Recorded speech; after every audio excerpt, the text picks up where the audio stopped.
Our story begins as the Shinigami Ryuk sits in the Shinigami realm, staring out until the desolate place. He is once again bored and decides to drop his notebook into the human world. As the notebook fell to Earth, instead of landing in Japan, it would arrive in the tri-state area. The particular sidewalk on which this notebook would land would be right next to the house of the famous Phineas and Ferb. One bright summer's day, as Candace was lost deep in thought about her brother's latest invention, she stumbled upon a mysterious black notebook lying abandoned on the park bench. Little did she know the notebook was no ordinary object. It was the infamous Death Note, a powerful tool capable of determining the fate of anyone whose name was written within its pages. She, of course, was no stranger to wild adventures, thanks to her mischievous brothers, Phineas and Ferb. However, little did she know that her life was about to take an unexpected turn, and would find herself in a whirlwind of unexpected events. As Candace examined the notebook, she noticed the incarnate instructions inscribed on the cover, Death Note. She couldn't fathom the meaning. She could not fathom the meaning, but curiosity conquered caution in this instance, and she decided to take it home. Unbeknownst to her, the mischievous Shinigami known as Ryuk had been observing her from the shadows, intrigued by the prospect of witnessing what she would do with the Death Note.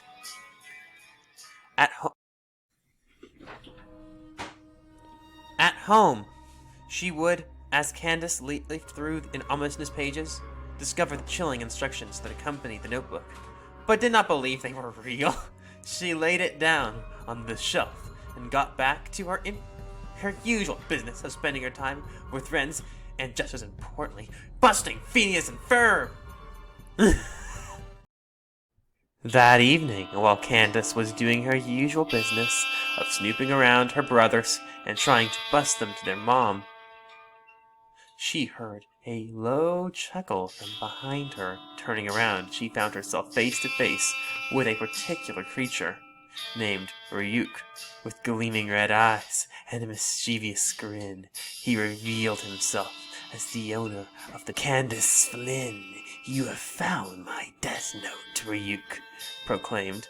I grew tired of the way things were back in my own realm, so I shall pass it on to you. With this notebook, you can control the fate of any person by simply writing their name in it. Candace, always the rule follower, was concerned to have such a dark power anywhere near her. That night, as Candace lay awake, contemplation consumed her.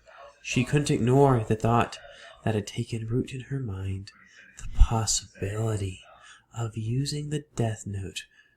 For what, if anything good? Time passed, and the Death Note remained untouched, hidden away in her room on a bookshelf. But as she observed the world around her, she thought of ideas of how she could potentially use it for good. It could possibly be used for good, she thought, about getting rid of it, but who could possibly be trusted with it?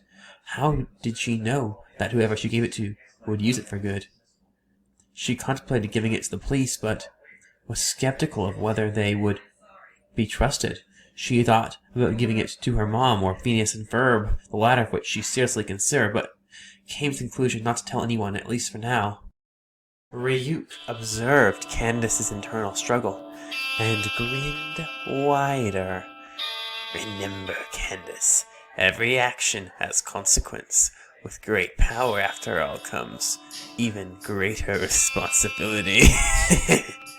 Choose wisely." Days turned into weeks, and Candace's life became a constant battle between her yearning to bust her brothers by any means necessary and her conscience. She contemplated using the Death Note, her finger hovering over the pages, but she always stopped herself before crossing that line. In the midst of her internal struggles, Candace came across a particular entity in the Death Note. It revealed that by making a deal with a Shinigami, one could obtain the power of the Shinigami Eyes. This ability would allow her to see the true names and lifespans of individuals just by looking at them. One day she would watch the news, witnessing the increasingly unhinged and deplorable actions of a prominent political leader named Donald Trump, believing that just maybe stopping his serial criminal actions, which had been getting away with for years in both business and politics. Particularly disgusted by his actions, with a mix of anger and trepidation, Candace believed that perhaps she could simply cut past all the red tape and get rid of him. Using the death note's power, for the first time, she began by writing the name of the notorious figure who had recently captured the world's attention. Back in 2016, Candace after this started writing the name of local criminals who had been terrorizing the neighborhood and managed to evade the police. She specified in the death note that they would turn themselves in, confess their crimes as well as the actions of their associates, and fully cooperate with law enforcement. The next day, it happened exactly as she had written.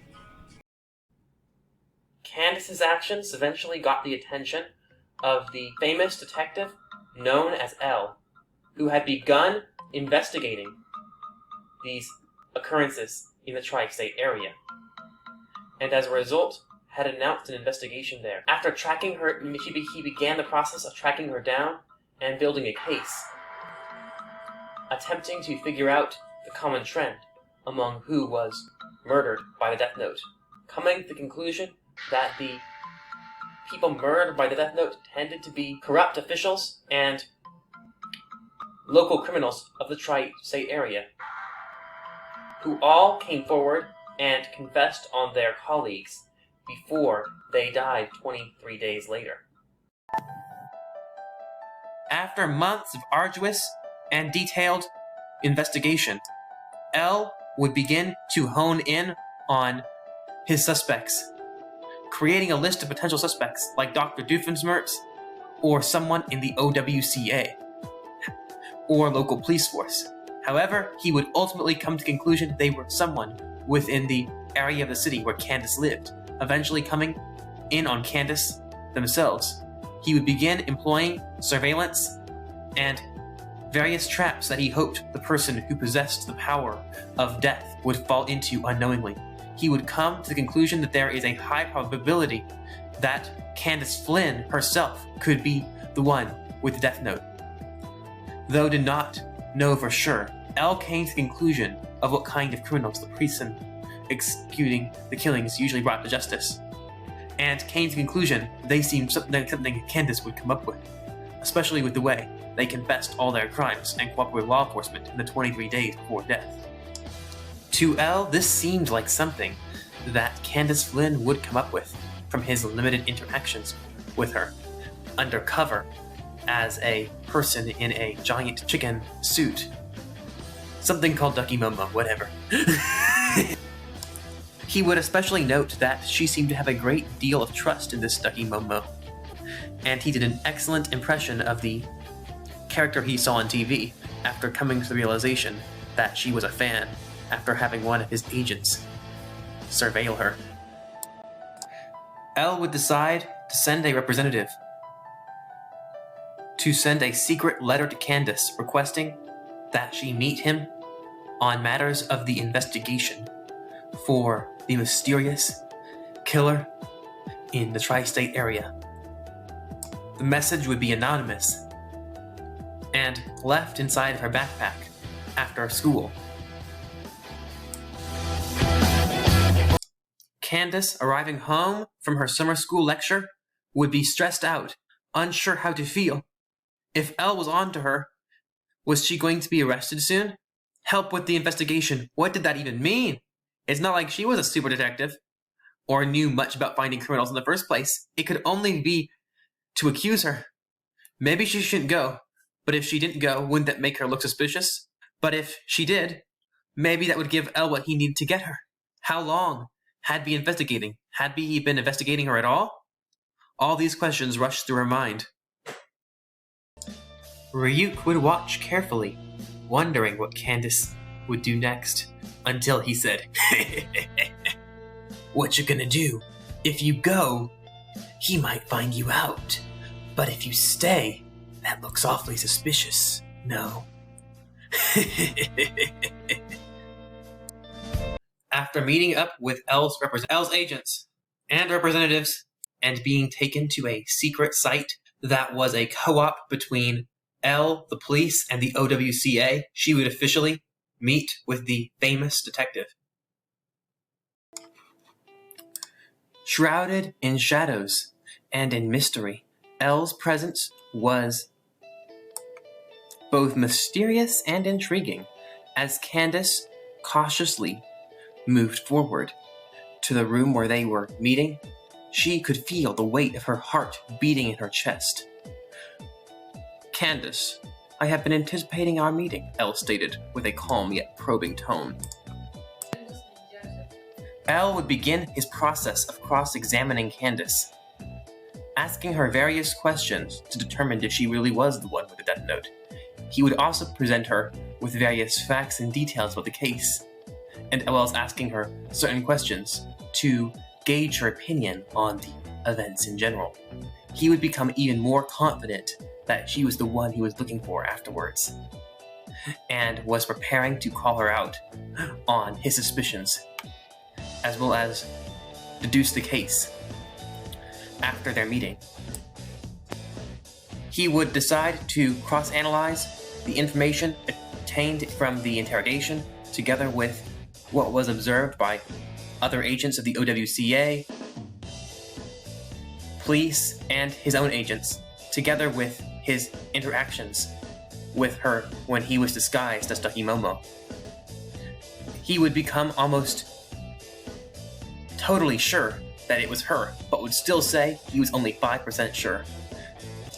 After Candace went home, hoping that Elle either didn't suspect her or have enough evidence for a conviction of reasonably guilty, Elle would begin to prepare a presentation to show the investigative committee of the Tri-State area, inviting the OWCA, Tri-State Area Police Force, and his allies to a discreet location where he presented a convincing argument for Candace's guilt, declaring that he believed that she should be detained until either the killings stopped or it could be proved that it wasn't her.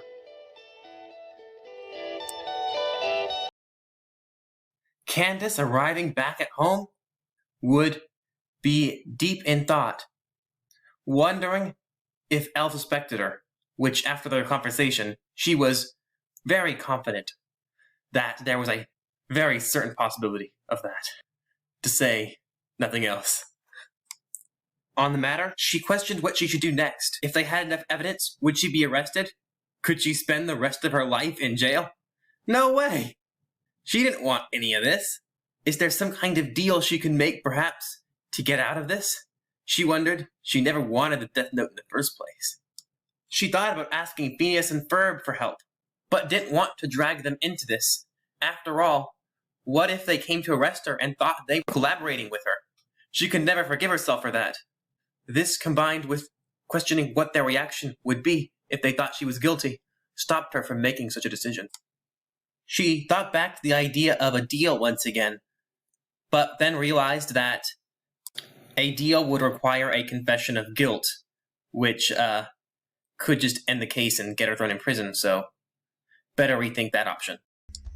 Candace, after weeks of pondering, would finally make a fateful decision.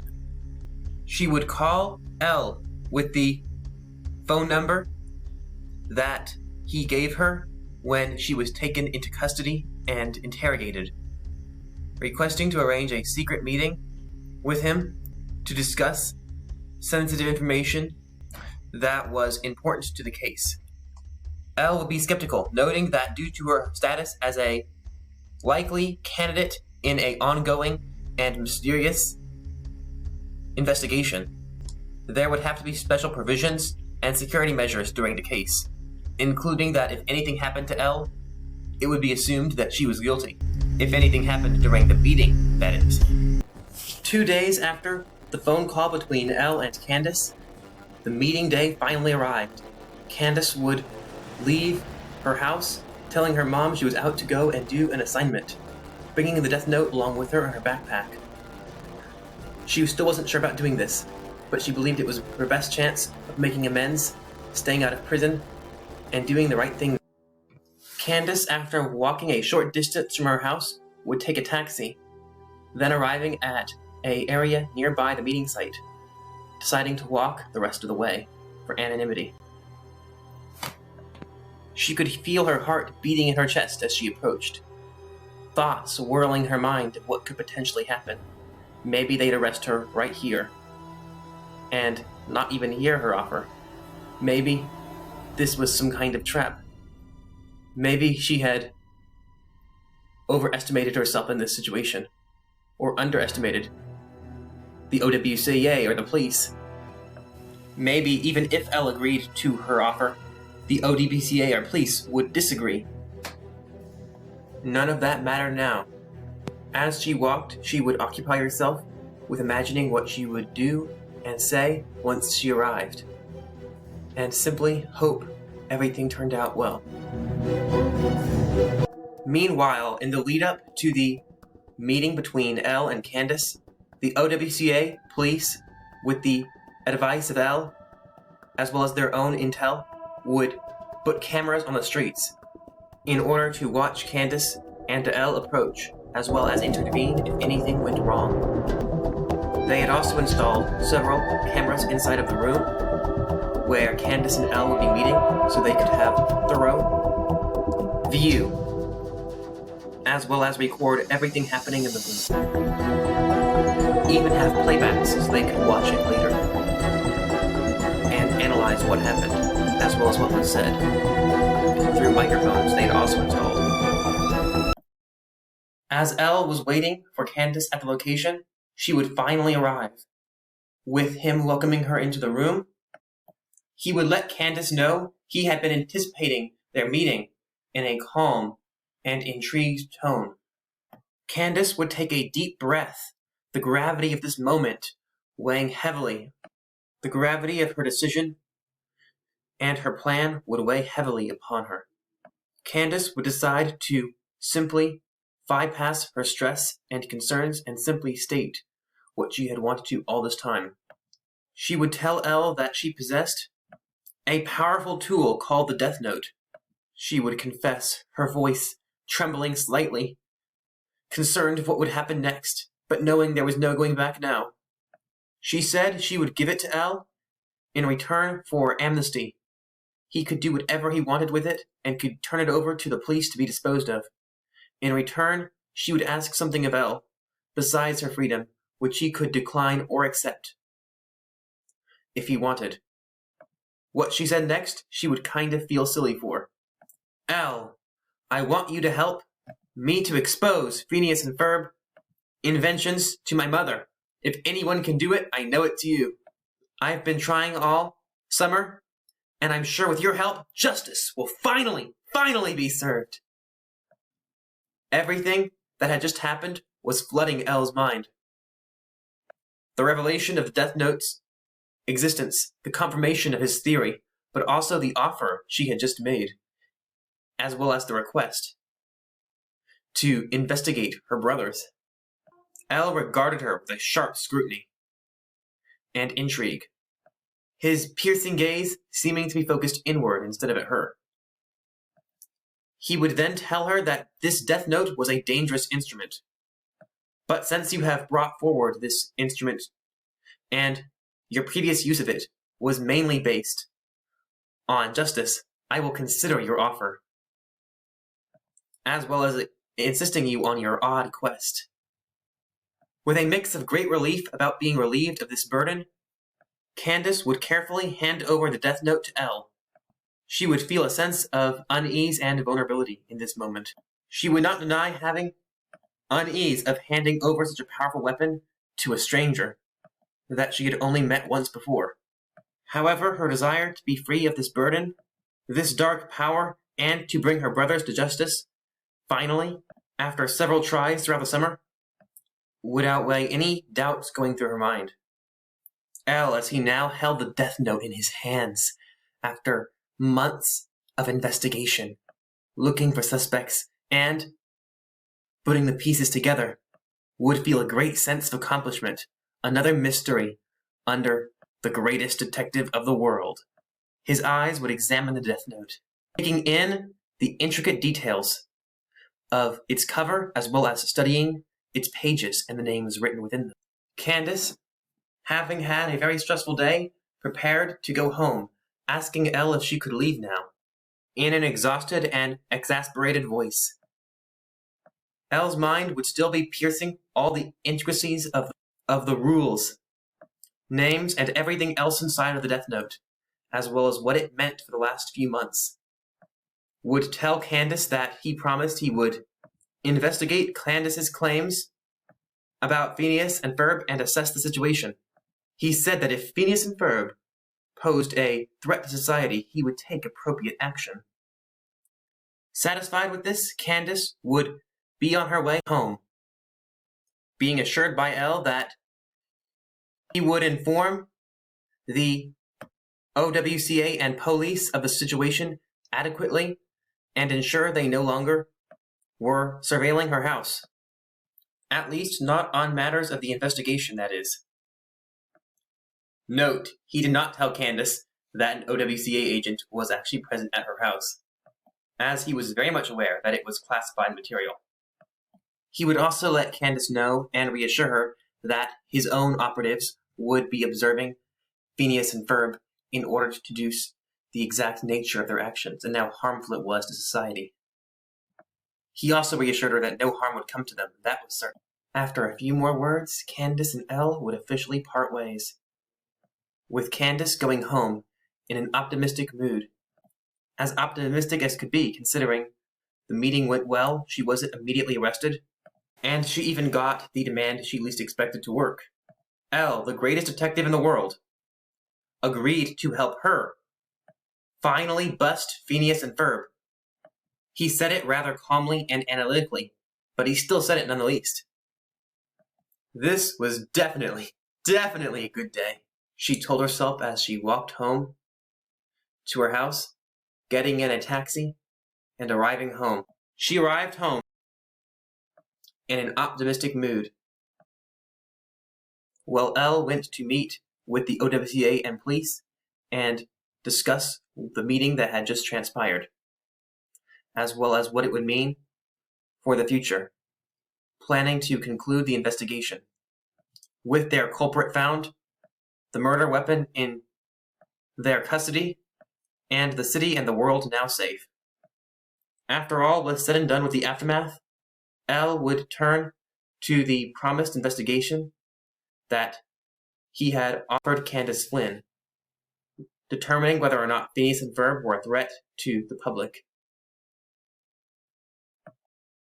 Days turned into weeks as Elle delved deeper into the mystifying world of Phineas and Ferb's projects, adventures, and inventions with the assistance of his investigation team. He and his team relentlessly pursued the truth, leaving no stones unturned, interrogating witnesses and looking into those who knew Phineas and Ferb. Besides Candace. Candace, torn between hope and apprehension, awaited the outcome of Elle's investigation. Finally, the day of reckoning arrived. Elle summoned Candace to a secluded location, once again, where they would communicate through phone call, where he revealed his findings. Candace, I have closely monitored your brother's activities and scrutinized their inventions, adventures, and other endeavors. While they may stretch the boundaries of what is considered normal, I can understand that. Their inventions are pure, and their creations bring joy and wonder to those around them, uplifting the spirits of society. Candace's heart sank, a mix of disappointment, resignation washing over her.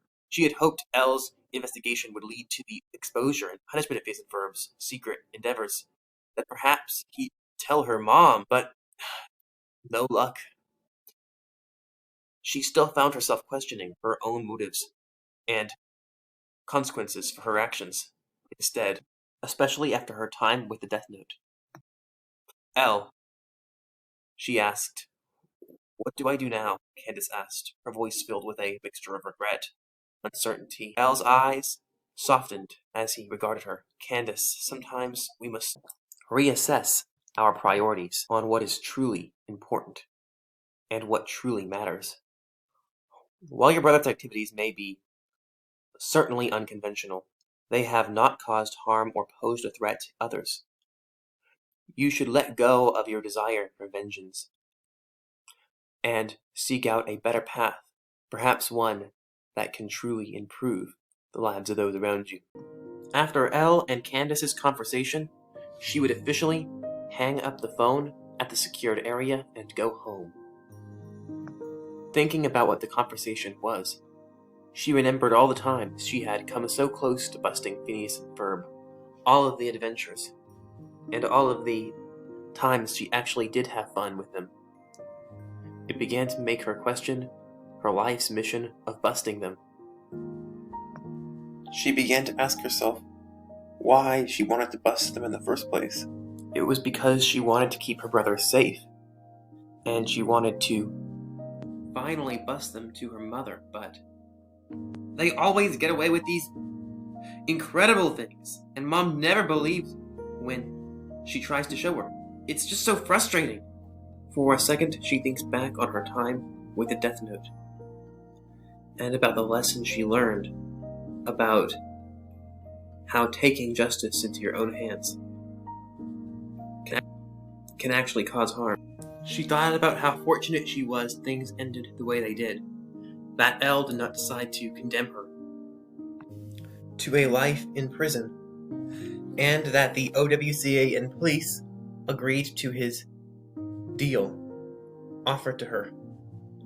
She thought of how happy she was to be sitting at home right now, thinking back to the first night where the deal to give up the Death Note was first accepted. She remembered the feeling of having such a great weight lifted from her shoulders, that just being able to go home and live out her usual, or mostly usual, life was a great win. Asking Elle to help her expose Phineas and Ferb seemed like a secondary objective, but when he accepted, Candace's hope increased greatly, and when she received his response, it left her with much to think about. She will never forget her time with the Death Note, but at least now she can close that chapter of her life, and after taking a few more seconds thinking in her room, she would officially decide to go downstairs and meet with her brothers and family.